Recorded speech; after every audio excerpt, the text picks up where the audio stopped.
उत्तर प्रदेश अध्यापक भर्ती 2026 में टीजीटी और पीजीटी में सामान्य ज्ञान के क्वेश्चन पूछे जाने हैं, जिसमें कि 30 प्रश्न पूछे जाएंगे।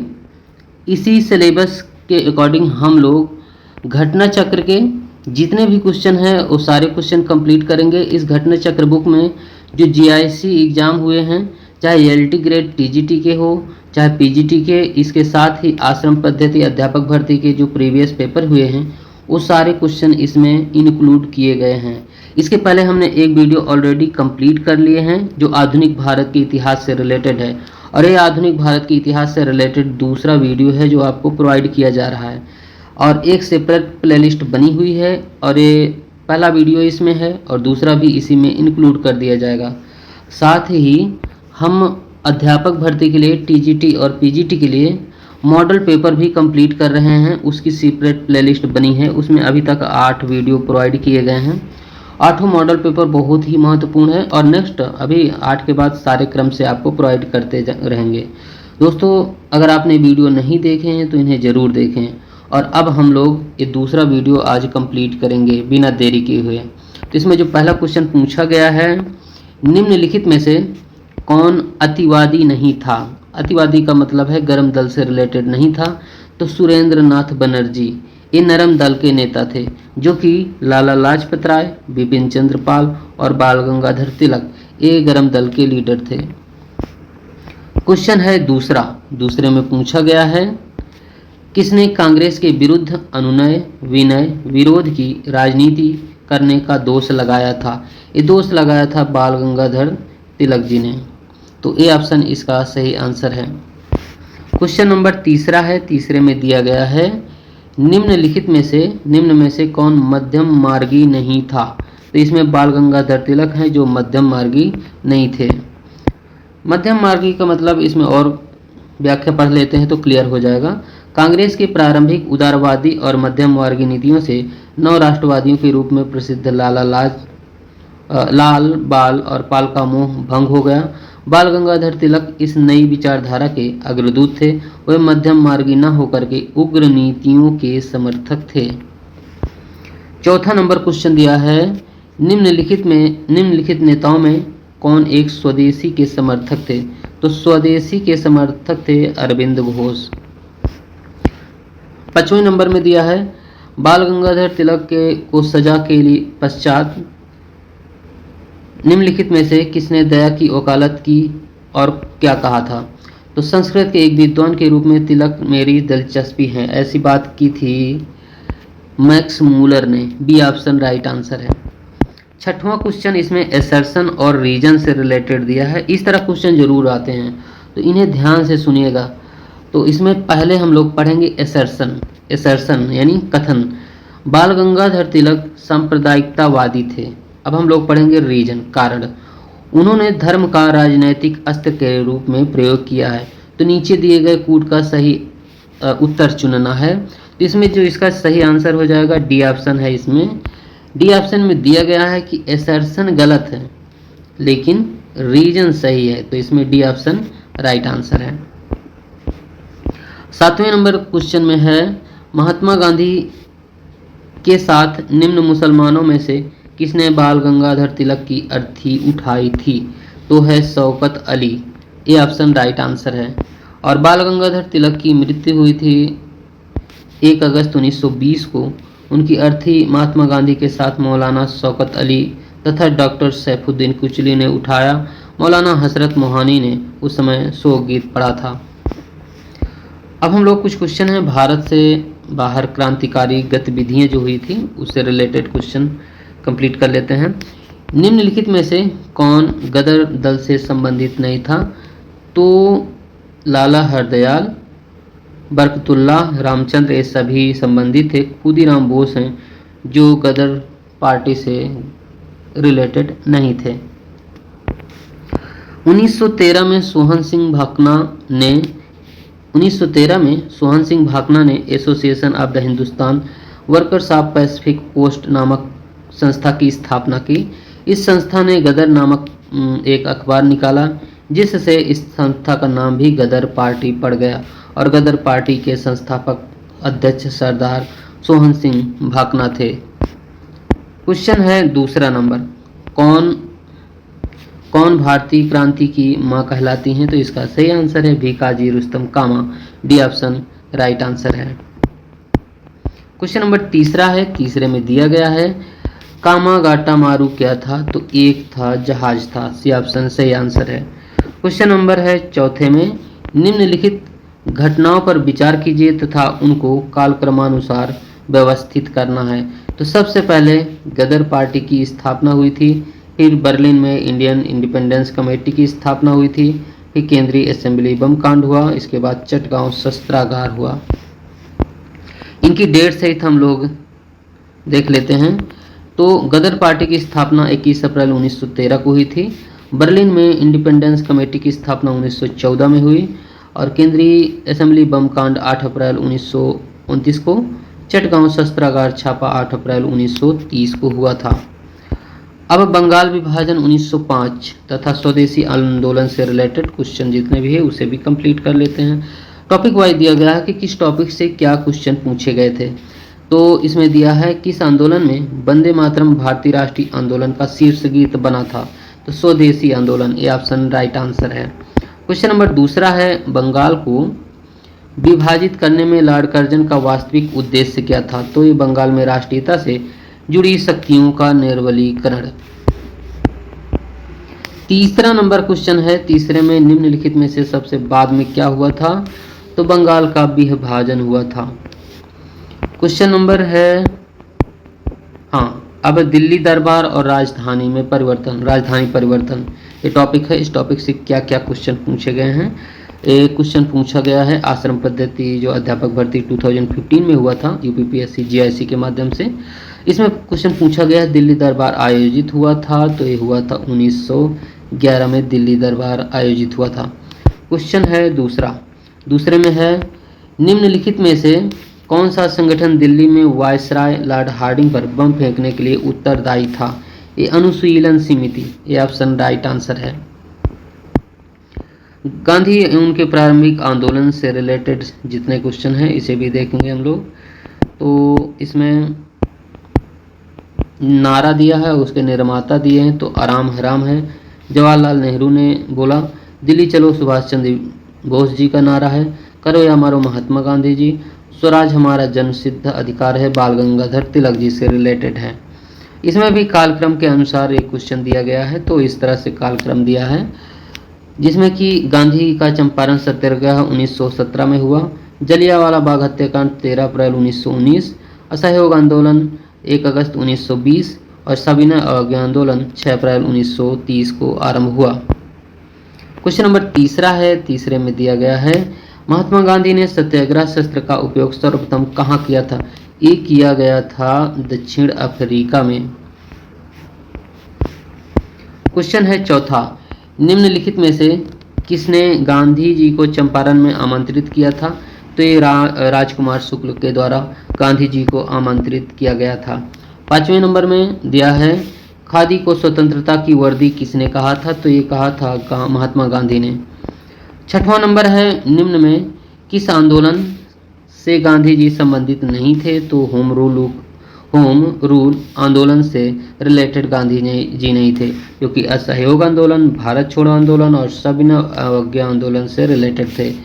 होम रूल आंदोलन गांधी जी से नहीं बल्कि अप्रैल 1916 में तिलक ने, सितंबर 1916 में एनी बेसेंट ने होम रूल लीग की स्थापना की थी। दोनों का इसमें क्वेश्चन बनता है, एनी बेसेंट और तिलक जी का। 7वें नंबर क्वेश्चन में है, दक्षिण अफ्रीका में रहने की अवधि में महात्मा गांधी ने निम्न में से जिस पत्रिका का प्रकाशन किया उसका नाम क्या था? तो उसका नाम था इंडियन ओपिनियन, डी ऑप्शन इसका राइट आंसर है। भारतीय किसान कांग्रेस का पहला अधिवेशन हुआ था, तो पहला अधिवेशन हुआ था लखनऊ में 1936 में। अखिल भारतीय किसान कांग्रेस की स्थापना 1936 में हुआ। इसका प्रथम अधिवेशन लखनऊ में ही संपन्न हुआ। स्वामी सहजानंद सरस्वती इसके अध्यक्ष थे और एन जी रंगा इसके महासचिव चुने गए थे। दूसरा नंबर क्वेश्चन है, एक आंदोलन का प्रारंभ किया गया था। किया गया था उत्तर प्रदेश के हरदोई, बाराबंकी अन्य स्थानों के किसानों के द्वारा किया गया था। तीसरा नंबर, निम्न में से किसने कहा किसानों को स्वयं को केवल विदेशी जंजीर से ही आज़ादी नहीं कराना है, अपितु जमींदारों व पूंजीवादियों से भी आज़ाद कराना है? ये कहा था भगत सिंह जी ने। सी ऑप्शन राइट आंसर है। क्वेश्चन नंबर चौथा है, चौथे में दिया गया है, मोपला विद्रोह 1921 में हुआ था, तो ये मालाबार में हुआ था। बी ऑप्शन राइट आंसर है। इसमें क्वेश्चन पूछा गया है, जलियांवाला बाग त्रासदी से जुड़ा सैन्य अधिकारी निम्नलिखित में से कौन था? तो जनरल डायर था।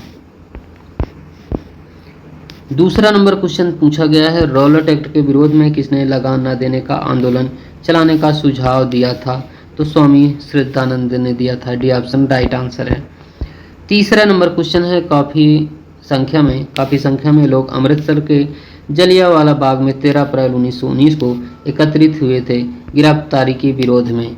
तो डॉक्टर सैफुद्दीन किचलू और डॉक्टर सत्यपाल के गिरफ्तारी के विरोध में। क्वेश्चन नंबर चौथा है, इसमें पूछा गया है, 30 मई 1919 को अपना अलंकरण ऑनर भारत सरकार को लौटाने वाले व्यक्ति कौन थे? तो रविंद्रनाथ टैगोर जी थे। क्वेश्चन है, निम्नलिखित में से किस आंदोलन में हिंदू मुस्लिम एकता का वास्तविक रूप प्रतिबिंब हुआ है? तो एक खिलाफत आंदोलन में। सी ऑप्शन राइट आंसर है। क्वेश्चन है दूसरा, गांधी जी को किसने सावधान किया था कि मुस्लिम धार्मिक नेताओं और उनके अनुयायियों के कट्टरपन को प्रोत्साहित ना करें? तो मोहम्मद अली जिन्ना ने कहा था। तीसरा नंबर क्वेश्चन है, निम्नांकित में से किस भारतीय नेता ने खिलाफत आंदोलन का समर्थन नहीं किया था? तो मदन मोहन मालवीय जी ने। चौथे नंबर क्वेश्चन है, खिलाफत आंदोलन के साथ कौन सा आंदोलन प्रारंभ किया गया था? तो ये प्रारंभ किया गया था असहयोग आंदोलन। डी ऑप्शन इसका राइट आंसर है। क्वेश्चन है, एक वर्ष के अंतर्गत स्वराज की प्राप्ति किस आंदोलन का लक्ष्य था? तो ये था असहयोग आंदोलन का लक्ष्य था। क्वेश्चन है दूसरा, इसमें पूछा गया है, निम्नलिखित में से किस प्रमुख कारण से महात्मा गांधी ने 1922 में असहयोग आंदोलन को वापस लिया था? चौरी चौरा में हुई हिंसा की वजह से। क्वेश्चन नंबर तीसरा है, तीसरे में निम्न में से किसने 1920 के नागपुर के भारतीय राष्ट्रीय कांग्रेस के अधिवेशन में असहयोग के प्रस्ताव को प्रस्तावित किया था? तो CR दास ने प्रस्तावित किया था। ये ऑप्शन राइट आंसर है। क्वेश्चन नंबर चौथा है, चौथे में दिया है, महात्मा गांधी द्वारा चलाया गया प्रथम जन आंदोलन था? तो ये असहयोग आंदोलन प्रथम जन आंदोलन था गांधी जी के द्वारा। सविनय अवज्ञा आंदोलन से रिलेटेड क्या क्वेश्चन पूछे गए थे? तो गांधी जी ने दांडी मार्च प्रारंभ किया था, तो ये प्रारंभ किया था नमक कानून तोड़ने के लिए। दूसरा नंबर क्वेश्चन है, दूसरे में दिया है, नमक सत्याग्रह के दौरान गांधी जी के गिरफ्तार हो जाने पर आंदोलन के नेतृत्व का भार जिन्होंने संभाला वह थे अब्बास तैयब जी। तीसरा नंबर क्वेश्चन है, तीसरे में दिया है, दांडी यात्रा के साथ निम्नलिखित में से क्या प्रारंभ हुआ? तो ये हुआ था सविनय अवज्ञा आंदोलन। क्वेश्चन है चौथा, भारतीय इतिहास में 6 अप्रैल 1930 की तिथि जानी जाती है? तो महात्मा गांधी द्वारा दांडी मार्च हेतु। गोलमेज सम्मेलन से रिलेटेड, भारत में अंग्रेजों के शासनकाल में सभी 3 गोलमेज सम्मेलन आयोजित हुए थे, तो ये लंदन में आयोजित हुए थे। आश्रम पद्धति में भी क्वेश्चन पूछा गया था। क्वेश्चन है, लंदन में संपन्न हुए गोलमेज सम्मेलन में भारतीय ईसाइयों का प्रतिनिधित्व किसने किया था? तो ये किया था KT पाल के द्वारा। क्वेश्चन है तीसरा, महात्मा गांधी जब द्वितीय गोलमेज सभा में भाग लेने लंदन गए थे तो ठहरे थे किंग्सले हॉल में। मुस्लिम लीग द्वारा पाकिस्तान का प्रस्ताव पारित किया गया था मार्च 1940 में। क्वेश्चन है, पाकिस्तान की मांग मुस्लिम लीग के द्वारा किस वर्ष हुई थी? तो ये हुई थी 1940 में। एक कथन दिया गया है, कथन में है, नेहरू एक राष्ट्रभक्त हैं, जबकि जिन्ना एक राजनीतिज्ञ हैं। ये व्यक्त किया था सर मोहम्मद इकबाल के द्वारा। एक कथन और रीजन से रिलेटेड दिया है। असर्शन में दिया है पंडित नेहरू का उद्देश्य प्रस्ताव संविधान सभा द्वारा 22 जनवरी 1947 को स्वीकार किया गया। उसका रीजन दिया गया है। रीजन है उस प्रस्ताव में सम्मिलित आदर्श पूर्णतः संविधान के आमुख में प्रतिबिंबित होते हैं। तो इसमें असर्शन और रीजन दोनों सही है। रीजन सही स्पष्टीकरण है असर्शन का। क्वेश्चन है भारतीय उपनिवेश के लिए प्रभुसत्ता संपन्न संविधान सभा के प्रथम अध्यक्ष थे। तो ये थे डॉक्टर राजेंद्र प्रसाद जी। क्वेश्चन है इसमें भारतीय स्वाधीनता विधेयक को राजकीय स्वीकृति प्राप्त हुई। तो राजकीय स्वीकृति प्राप्त हुई थी 18 जुलाई 1947 को। क्वेश्चन नंबर दूसरा है जब भारत को स्वतंत्रता प्राप्त हुई थी तो यूके में निम्न में से किस पार्टी की सत्ता थी? पार्टी थी लेबर पार्टी की सत्ता थी। क्वेश्चन है भारतीय स्वतंत्रता अधिनियम the Indian independence act British संसद द्वारा पारित किया गया था जुलाई 1947 में। 14 जून 1947 को कांग्रेस के दिल्ली अधिवेशन में भारत के विभाजन का प्रस्ताव स्वीकृत हुआ। इस अधिवेशन के अध्यक्ष थे आचार्य JB कृपलानी। क्वेश्चन दिया है इसमें निम्नलिखित में से 1947 के कांग्रेस कमेटी की बैठक द्वारा विभाजन के प्रस्ताव के पारित होने का राष्ट्रवाद का संप्रदायवाद के पक्ष में समर्पण के रूप में लिया। तो लिया था डॉक्टर किचलू ने। एक दिया गया है अधिनियम और उनकी प्रमुख विशेषता से रिलेटेड क्वेश्चन है, तो इसे हम लोग देखेंगे। भारतीय परिषद अधिनियम 1909 सांप्रदायिक निर्वाचन मंडल का आरंभ हुआ। भारत सरकार अधिनियम 1919 में प्रांतों में द्विशासन। भारत सरकार अधिनियम 1935 केंद्र में द्विशासन। और भारतीय स्वाधीनता अधिनियम 1947 में 2 स्वतंत्र राष्ट्रों भारत एवं पाकिस्तान की स्थापना। क्वेश्चन है भारत का शासन ईस्ट इंडिया कंपनी से क्राउन को स्थानांतरित किया गया था। तो 1858 के भारत सरकार अधिनियम के तहत। क्वेश्चन है भारत सरकार अधिनियम 1935 में निम्नलिखित में से किसकी रिपोर्ट पर आधारित थी? तो ये थी साइमन कमीशन रिपोर्ट पर आधारित। निम्न में से किसके अंतर्गत भारत में सर्वप्रथम सर्वोच्च न्यायालय की स्थापना हुई थी? तो रेगुलेटिंग एक्ट अधिनियम 1773 के तहत।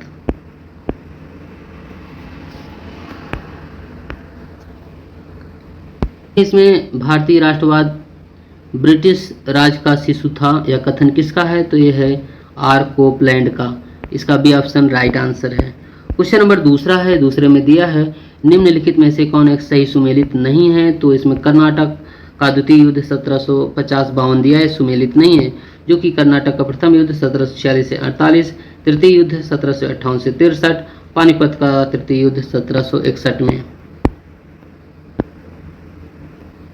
क्वेश्चन नंबर तीसरा है, तीसरे में दिया है बिहार शासक राजा राम नारायण का दमन करने के लिए क्लाइव मिर्जाफर ने किसकी अध्यक्षता में सेना भेजी थी? तो मेजर कूट की अध्यक्षता में। कुछ क्वेश्चन इसमें लेखक और पुस्तक दी हुई हैं। तो डॉक्टर राजेंद्र प्रसाद की पुस्तक है India divided, Dilip Mukherjee terrorist, SN Banerjee nation in making, Mahatma Gandhi my experiment with truth. निम्नलिखित में से कौन सा पत्र था जिसे 1932 में हरिजन बंधु में परिवर्तित कर दिया गया? तो नवजीवन पत्र था जिसे परिवर्तित किया गया था। इसमें सुमेलित करना है, सही सुमेलित है, तो इसकी हम लोग व्याख्या इसमें देखेंगे। इंडिया फ्रीडम अबुल कलाम आज़ाद का है, runs and ruins Sunil Gavaskar, young India Mahatma Gandhi और new India Annie Besant ji के द्वारा लिखा गया है। दोस्तों इस सारे क्वेश्चन हम लोगों ने आधुनिक भारत का इतिहास 2 वीडियो में हम लोगों ने कंप्लीट कर लिया है। पहला वीडियो कल प्रोवाइड किया गया था और ये दूसरा आज है। तो इस तरह से दो वीडियो में हमने आधुनिक भारत का इतिहास कंप्लीट कर लिया है। और प्राचीन इतिहास के जो क्वेश्चन आए हुए थे वो भी कंप्लीट करेंगे। भारतीय भूगोल और जितने भी क्वेश्चन हैं पर्यावरण और पारिस्थितिकी से रिलेटेड भी क्वेश्चन पूछे गए थे अध्यापक भर्तियों में, तो सारे क्वेश्चन आपको प्रोवाइड किए जाएंगे। दोस्तों घटना चक्र न्यू बुक है जिसको प्रोवाइड कर रहे हैं, और साथ ही मॉडल पेपर को भी कंप्लीट करते रहें। सारे क्वेश्चन आपको प्रोवाइड किए जाएंगे अकॉर्डिंग टू सिलेबस। तो दोस्तों आज का वीडियो यहीं तक। पूरा वीडियो देखने के लिए बहुत बहुत धन्यवाद।